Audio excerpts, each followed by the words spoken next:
नमस्कार दोस्तों triple S news Hindi पर आपका स्वागत है। मैं आपका दोस्त चंदन सिद्धू। दोस्तों, आज जो है विजयदशमी का पर्व है और इस पर्व के उपलक्ष्य में मैं अपने चैनल की तरफ से अपनी तरफ से आपको व आपके परिवार को हार्दिक शुभकामनाएं देता हूं। अब दोस्तों, हम लोग इस पर्व के ऊपर थोड़ी सी बात करना चाहेंगे, क्योंकि मैंने देखा है खास तौर पे अगर जो व्यक्ति धर्म के साथ में नहीं जुड़ा है तो वो इन त्योहारों के महत्व को जो है वो नहीं जानता है। तो इसलिए हम ज्यादा नहीं, छोटे शब्दों में विजयदशमी का त्योहार क्यों मनाया जाता है, इसका नाम विजयदशमी क्यों पड़ा और इसको दशहरा क्यों कहते हैं, इन सब चीजों के ऊपर जो है बात करेंगे।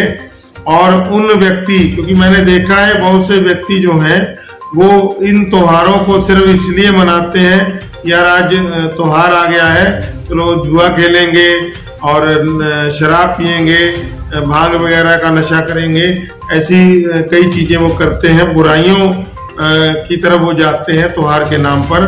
उनको उसका महत्व ही नहीं पता होता है कि ये हम लोग क्यों करते हैं। तो दोस्तों, अश्विनी शुक्ल पक्ष दशमी तिथि को विजयदशमी का जो है त्योहार दोस्तों मनाया जाता है।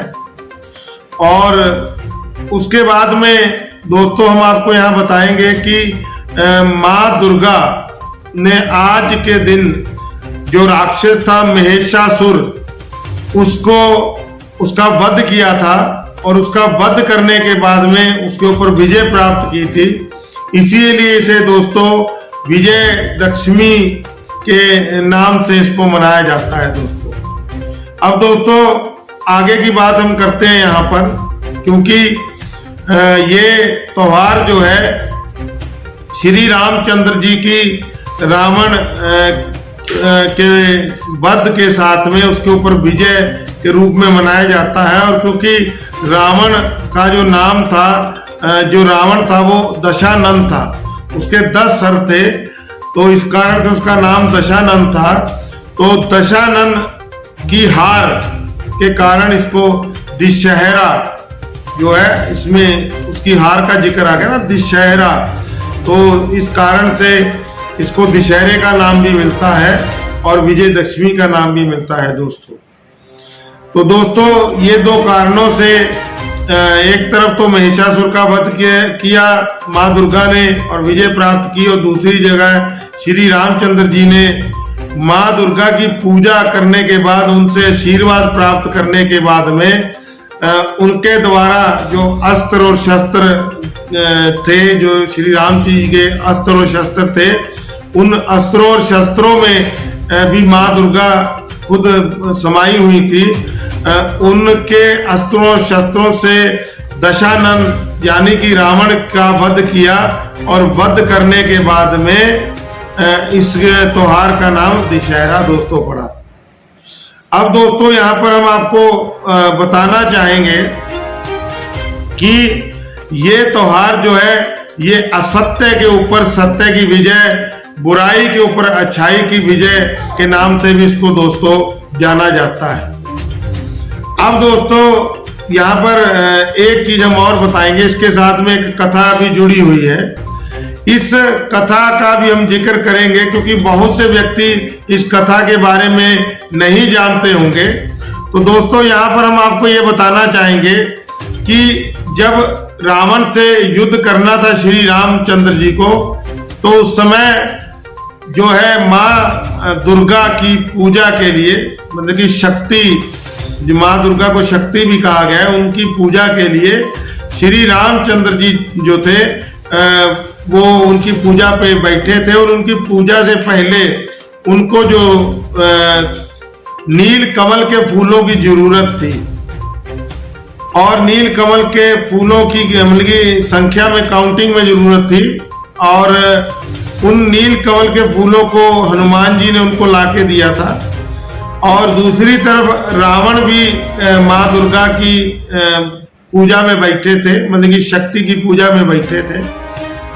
लेकिन रावण ने क्या किया कि अपने जो रावण में शक्तियां थी, उस शक्ति के द्वारा जो श्री रामचंद्र जी के फूल थे, तो जितनी बार उनको मंत्र का जाप करना था उतनी बार नील कमल के फूलों को उन्होंने आगे समर्पित करना था माँ दुर्गा के प्रतिमा के सामने। और रावण ने उनमें से एक फूल जो है अपने मतलब कि मंत्र के द्वारा, अपनी शक्ति के द्वारा, अपने मायावी सिस्टम के द्वारा गायब कर दिया। और जब उस चीज को गायब किया उन्होंने, तो जब श्री राम जी जैसे जैसे मंत्र जाप करते जा रहे थे, फूल समर्पित करते जा रहे थे, आखिर के अंदर नील कमल का जो फूल था वो एक फूल कम पड़ गया। तो वहां पर श्री रामचंद्र जी ने अपनी आंख जो है माँ दुर्गा को समर्पित करने के लिए अपनी आंख निकाल ली। लेकिन वहां पर माँ दुर्गा जो थी वो उनसे जो है प्रसन्न हो गई और उन्होंने वहां पर आकर उनको विजय भाव का आशीर्वाद दिया। और उनकी विजय जो है इसी आशीर्वाद के साथ में हुई। और बताया जाता है कि जो श्री राम जी के अस्त्र शस्त्र थे उनमें भी माँ दुर्गा खुद समा गई। और रावण जो थे वो पूजा कर रहे थे, उनके वहां पर जो पंडित बैठे थे, उन पंडितों में हनुमान जी एक ब्राह्मण बालक का जो है रूप धार के बैठ गए। और जो मंत्र उच्चारण था वो उन्होंने मंत्र उच्चारण जो करना चाहिए था उसमें कुछ शब्दों को गलत तरीके से उच्चारण किया, जिससे जो है माँ दुर्गा जो है रावण के ऊपर अप्रसन्न हो गई और उन्होंने उसके सर्वनाश का जो है उसको आशीर्वाद दिया। तो दोस्तों ऐसी जो धार्मिक कथाएं इस त्योहार के साथ में जुड़ी हैं, और क्योंकि हम लोगों को इसके बारे में, इसके महत्व के बारे में जानना चाहिए, तभी हम लोगों को त्योहार का महत्व पता लगे। और बात बीच में कट गई थी, यहाँ पे हम आपको बताना चाहेंगे कि अब आप जो है महत्व को समझ गए होंगे कि विजयदशमी का नाम क्यों दिया गया और दशहरे का नाम इस चीज को क्यों दिया गया। और रावण की हार जो हुई और श्री रामचंद्र जी की जो जीत हुई, वहां से असत्य के ऊपर सत्य की जीत और बुराई के ऊपर अच्छाई की जीत हुई दोस्तों। इस कारण से इस त्योहार का महत्व होता है। लेकिन कुछ व्यक्ति जो है गलत करते हैं, जैसे नशा वगैरह करते हैं और जुआ वगैरह खेलते हैं। तो जब बुराई को हम लोगों ने त्यागना है, अच्छाई को स्वीकार करना है, तो कहीं ना कहीं हम अपने धर्म से भी विमुख हो जाते हैं। और कहीं ना कहीं हम जो हमारे जो कथाएं जो हैं, जो हमारे पूजनीय है, जो हमको संदेश देते हैं, उनसे भी हम लोग संदेश लेने की बजाय बुराई के रास्ते पे चलते हैं। तो हम लोगों को दोस्तों बुराई को छोड़ना है। और अगर हमारी वीडियो आपको अच्छी लगे तो लाइक करिए, वीडियो को शेयर करिए और चैनल को दोस्तों सब्सक्राइब करिए। और ज्यादा ना कहता हुआ यहीं पर मैं अपनी बात को खत्म करता हूँ। जय हिंद, जय भारत दोस्तों।